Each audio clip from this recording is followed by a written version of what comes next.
This is Jason Donnelly with GearWire.com at NAMM 08, Winter NAMM, and we're in the Mackie booth. I'm standing here with Kevin Van Pimmel.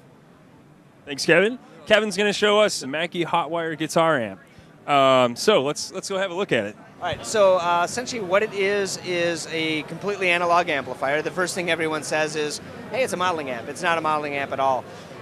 Modeling is DSP. This is actually a completely analog amplifier up until DSP, which is used for what it should be, modulation effects in general. Okay.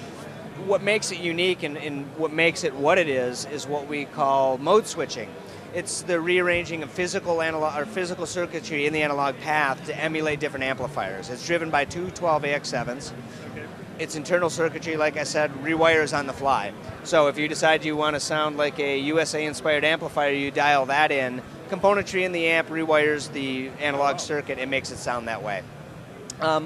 When you get past that, which is really the heart of what it is, rather than go with a standard set of power transformers, which tend to have a lot of dirt and they're not really for fidelity. They're for recreating guitar sound, right? Okay. Greg Mackie wanted to have a very light amplifier. This in total weighs 24 pounds. So you can lift, even a guy with a spindly arm like me can lift it up. Okay. So he designed it with a MOSFET power amplifier. Having done that to get the weight out of it, realized he had the opportunity to treat it as a full range instrument because you don't have all the unwanted anomalies you have in a guitar amplifier. Oh, certainly. When you're doing digital modeling, when you're doing anything with DSP and a guitar amp, you then compensate for a really cheap set of chip-driven transformers. Yep. Well, you've got a very hi-fi MOSFET power amp in here. So it allowed us then to look at it as a full range instrument. Okay. After we use it as a guitar amplifier, which means we had the ability to plug a compression driver in because we don't want to hide any frequencies. We can actually use them. Right. You can plug an acoustic guitar, you can plug a voice into this and use it as a small cafe setup. Okay.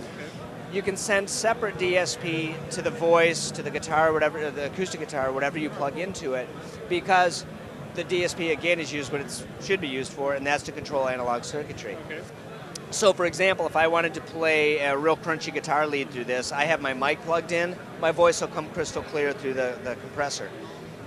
And because we're using MOSFET and you can control it with DSP, we're able to separate where the power goes. So we've got 120 watts in the main amp, okay, which you can dial from 1 watt up to 120 in 3 dB increments. Nice. The compression driver has a separate 30 watts dedicated to it. There's a speaker out on the back which also has a separate 30 watts assigned to it. That would drive something very similar to the EX12, which is the extension cabinet we're launching with the initial product, the VT12. That's right here. Okay. Right? This is an Alnico driver. This is a ceramic magnet speaker. Other than that, it's fairly straightforward. There's even a button right here. If you're a caveman like me and you don't get all the knobs, it says manual. You hit it, and this just becomes a standard guitar preamp. Oh, nice. Treble, middle, bass, master, volume, drive. Pretty much covered everything. Pretty much. Other thoughtful features are a UK-US speaker button. Okay. We're using DSP inherent to the DSP section post preamp. You can voice it like a US-inspired speaker or a British-inspired speaker. It's got a buzzkill button, so if you play in an environment where you've got a lot of RF interference or you're playing a single coil guitar, it's getting some buzz, you hit that and it cancels it out.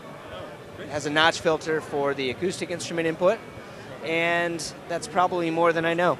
It ships about first week of April is what we're guesstimating. We're in production right now, and everything, including the extension speaker, should ship. There's 2 pedal variations. One is the PB4, which is just a simple 4-button foot switch that walks you through 4 different stages. PB1 is a lot more complex. It has an expression pedal you can assign to just about any DSP function in there. It also allows you to access a 2-minute internal looper that you can't get from the front panel of the amp. And then on top of that, you've got your 4 different basic modes that you can assign and walk through. You got access to 96 presets, of which you can write your own as well. Has a lot of editing features through its USB port on the back. Allows you to go really into deep editing.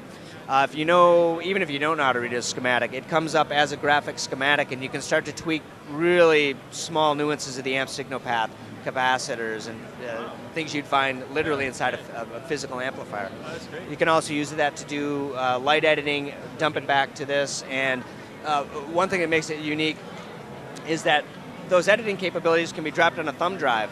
no So if kidding. you own one of these in New York, you're doing a session in California, you just bring your drive with you, drop it in their hot wire, and you're all set to go. That's impressive. Yeah, it That's is. awesome. Yeah, very cool. All right.